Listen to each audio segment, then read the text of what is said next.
শ্রী সীতারামচন্দ্রাভ্যাম নমঃ। শ্রীমদ্ বাল্মীকিয় রামায়ণ বালকাণ্ড বা আদিকাণ্ড, অষ্টষষ্ঠীতম সর্গ। রাজা জনকের মন্ত্রীদের নিকট রাম লক্ষ্মণের কুশল সংবাদ এবং রাজা জনকের আমন্ত্রণ প্রাপ্ত হয়ে মন্ত্রীসহ রাজা দশরথের মিথিলা যাত্রার উদ্যোগ। রাজা জনকের আদেশে দূতগণ অযোধ্যার উদ্দেশ্যে প্রস্থান করলেন। বাহনেরা ক্লান্ত হয়ে পড়ায় পথে তারা ৩ রাত্রি অবস্থান করে দূতগণ চতুর্থ দিবসে অযোধ্যাপুরীতে প্রবেশ করলেন। রাজার অনুমতিক্রমে তাদের রাজভবনে প্রবেশ করানো হল। সেখানে গিয়ে তারা দেব সদৃশ বৃদ্ধ রাজা দশরথকে দেখতে পেলেন। মহারাজ, অগ্নিহোত্রী পুরোহিতদের সামনে নিয়ে মিথিলাপতি রাজা জনক বারবার স্নেহমধুর বাক্যে উপাধ্যায় ও পুরোহিত এবং অন্যান্য সেবক সহ আপনার নিরঙ্কুশ কুশল জানতে চেয়েছেন। বিদেহরাজ মিথিলাপতি জনক প্রশান্ত চিত্তে আপনার সর্বাঙ্গীন কুশল জিজ্ঞাসা করে পরে কুশিক নন্দন বিশ্বামিত্রের অনুমতিক্রমে আপনার উদ্দেশ্যে এই বার্তা জানিয়েছেন। আমার কন্যা বীর্যশুল্কা, আমার এই পূর্ব প্রতিজ্ঞা জ্ঞাত হয়ে পরাক্রমহীন রাজারা আমাকে বিমুখ করেছেন। রাজন, আমার সেই কন্যাকে বিশ্বামিত্রের সঙ্গে স্বেচ্ছাক্রমে ভ্রমণরত আপনার পুত্রেরা জয় করেছেন, অর্থাৎ হরধনু ভঙ্গ করে তাকে বিবাহ করার যোগ্যতা লাভ করেছেন। হে মহাবীর রাজন দশরথ, বিরাট জনসমাবেশের সামনেই মহাত্মা রাম সেই স্বর্গীয় ধনুরত্নটি মাঝখান থেকে ভেঙে ফেলেছেন। আমি প্রতিজ্ঞা পূরণ করে মুক্তি পেতে ইচ্ছুক।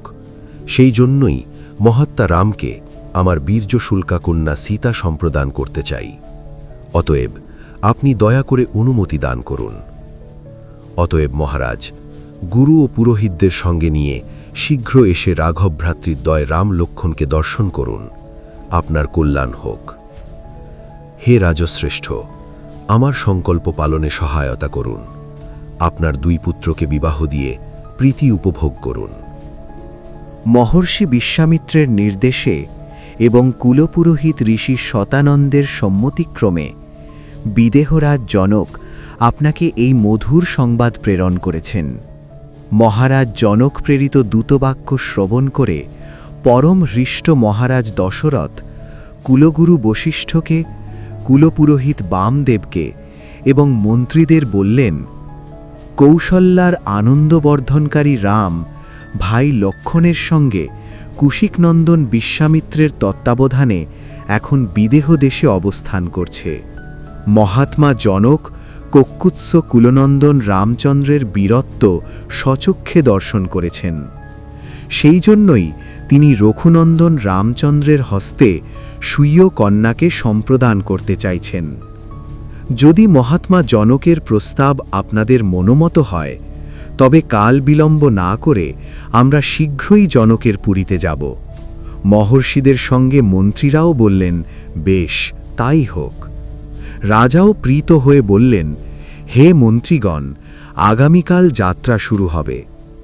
রাজা দশরথ কর্তৃক সমাদরে সংবর্ধিত হয়ে জনকের সর্বগুণান্বিত মন্ত্রীগণ মহানন্দে অযোধ্যায় রাত্রিবাস করলেন। মহর্ষি বাল্মীকি বিরচিত আদিকাব্য রামায়ণের বালকাণ্ডে বা আদিকাণ্ডে অষ্টষষ্ঠীতম সর্গ সমাপ্ত। নমস্কার।